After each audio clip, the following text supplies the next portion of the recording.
Il existe une prison invisible qui détruit plus de rêves que la peur. Elle n'a pas de barreaux, elle n'a pas de cadenas, elle ne fait aucun bruit, mais elle contrôle tes décisions, elle contrôle tes paroles, elle contrôle tes attitudes, elle contrôle la personne que tu essayes d'être. Cette prison s'appelle l'approbation. Tu ne t'en rends peu, être pas compte, mais une grande partie de ta vie est peu, être guidée par une question silencieuse. Est-ce qu'ils vont aimer ça? Tu choisis tes vêtements en pensant au regard des autres. Tu choisis ce que tu publies en pensant au jugement des autres. Tu choisis ce que tu dis et surtout ce que tu ne dis pas par peur de la réaction des autres. Et petit à petit, sans t'en rendre compte, tu arrêtes de vivre. Tu commences à jouer un rôle. Tu commences à performer. Tu commences à adapter ta personnalité pour correspondre aux attentes des autres. Et plus tu essayes de plaire, plus tu te perds. Aujourd'hui, je veux parler de ça, du piège silencieux de vivre en cherchant l'approbation, de la façon dont cela ronge ton identité, de la façon dont cela vide ton énergie, de la façon dont cela te maintient petit et surtout comment arrêter. Parce que tant que tu auras besoin que le monde valide qui tu es, tu ne seras jamais vraiment libre. Il y a quelque chose de profondément dangereux dans le besoin d'être accepté. Au début, cela semble inoffensif. Après tout, chaque être humain veut appartenir. C'est naturel, mais il y a une différence immense entre appartenir et dépendre. Quand tu dépends de l'approbation des autres pour te sentir suffisant, tu remets le contrôle de ton estime de toi entre les mains de personnes qui souvent ne savent même pas qui elles sont. Carl Jung disait que la plus grande tragédie de l'être humain est de vivre une vie qui n'est pas la sienne. Il ne parlait pas seulement de carrière ou de relations, il parlait d'identité. Quand tu façonnes tes décisions pour éviter les critiques, quand tu fais taire tes opinions pour éviter le rejet, quand tu caches ta véritable personnalité pour être accepté, tu te trahis, et chaque petite trahison intérieure laisse une trace. Peut-être que tu as déjà ressenti cela. Cette sensation étrange après avoir accepté quelque chose en quoi tu ne crois pas. Ce malaise après avoir ri d'une blague qui t'a blessé, ce vide après avoir publié quelque chose uniquement pour recevoir de la validation, tu te sens approuvé. Mais tu ne te sens pas entier, parce que l'approbation n'est pas synonyme d'authenticité, et l'acceptation extérieure ne compense jamais l'abandon intérieur. Le problème, c'est que la recherche d'approbation crée une dépendance. Chaque compliment devient une récompense. Chaque j'aime devient une confirmation. Chaque commentaire positif devient un soulagement. Et soudain, tu commences à vivre pour ça. Tu mesures ta valeur à la réaction des autres. Tu mesures ton succès aux applaudissements. Tu mesures ton identité au reflet que les autres te renvoient. Mais voici la vérité inconfortable. Si tu as besoin d'être approuvé par tout le monde, tu devras te diviser en plusieurs versions.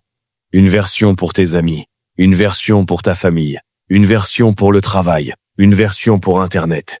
Et plus tu crées de versions, plus tu t'éloignes de qui tu es réellement. Cela crée de la fatigue, cela crée de l'anxiété, cela crée une insécurité constante parce que maintenir des personnages demande de l'énergie et vivre déconnecté de toi-même exige un effort quotidien. Le besoin d'approbation naît souvent de la peur du rejet, et la peur du rejet naît de la peur de ne pas être suffisant. Mais réfléchis un instant. Si quelqu'un rejette ce que tu es vraiment, est-ce un rejet ou simplement une incompatibilité? Quand tu essaies de plaire à tout le monde, tu deviens générique, tu deviens prévisible, tu deviens neutre. Et le monde ne respecte pas une neutralité forcée. Le monde respecte la clarté. Le monde respecte la fermeté. Le monde respecte l'authenticité. Les personnes qui ne cherchent pas l'approbation dégagent une énergie différente. Elles parlent avec conviction. Elles disent non sans culpabilité. Elles ne se justifient pas en permanence et cela crée de l'impact parce que la sécurité intérieure dérange ceux qui vivent dans l'insécurité. Peut-être que tu es fatigué. Fatigué d'essayer d'être accepté. Fatigué de te justifier. Fatigué d'expliquer tes choix. Et si je te disais qu'une grande partie de ce poids est optionnelle? Chercher l'approbation est une tentative constante de contrôler l'opinion des autres. Mais tu ne contrôles pas ce que les autres pensent. Tu ne l'as jamais contrôlé. Tu ne le contrôleras jamais. Tu peux être gentil et quand même être critiqué. Tu peux être compétent et quand même être jalousé. Tu peux être authentique et quand même être mal compris. Alors, pourquoi continuer à sacrifier ton identité pour quelque chose qui n'est pas sous ton contrôle? Il existe une maturité émotionnelle qui commence quand tu comprends. Tout le monde ne va pas t'aimer, et c'est parfaitement normal. Quand tu acceptes cela, quelque chose change. Tu arrêtes de supplier pour de la validation. Tu arrêtes de demander la permission d'exister. Tu arrêtes de diminuer ta lumière pour ne pas déranger. Et ce changement est libérateur.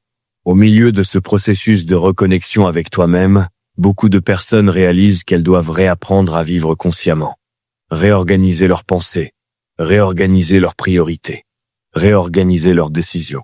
Parce que reprendre le contrôle de ta vie commence par reprendre le contrôle de ton identité. Pendant 30 jours, tu apprends à agir avec plus de clarté, moins de culpabilité et plus de direction, sans dépendre de l'approbation extérieure pour valider chaque pas. Comprends une chose, plus tu cherches l'approbation, plus tu deviens contrôlable.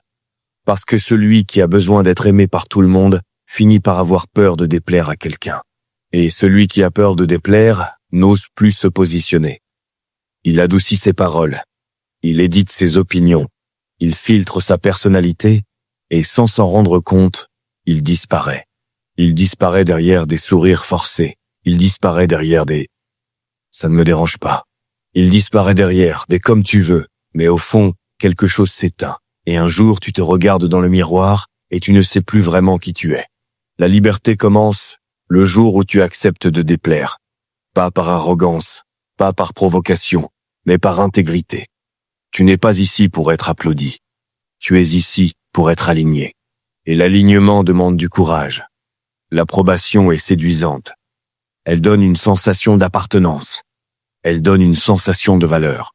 Elle donne une sensation de sécurité. Mais c'est une sécurité fragile, instable, conditionnelle. La véritable sécurité naît quand tu décides. Je n'ai pas besoin que tout le monde soit d'accord avec moi. Je n'ai pas besoin que tout le monde me comprenne.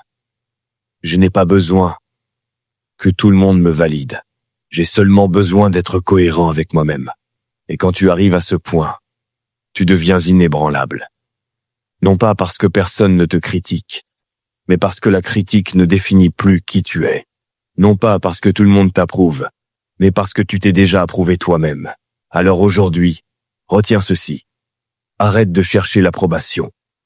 Cherche la cohérence. Cherche l'intégrité. Cherche la vérité. Le monde peut mettre du temps à reconnaître ta valeur, mais quand tu te reconnais en premier, rien ne peut te diminuer. Et à partir de ce moment-là, tu ne vis plus pour plaire. Tu vis pour être entier. Et cela change absolument tout. Et si ce message a résonné en toi, si tu sens qu'il est temps d'arrêter de chercher l'approbation, alors abonne-toi à la chaîne. Ici, on ne parle pas pour plaire. On parle pour réveiller.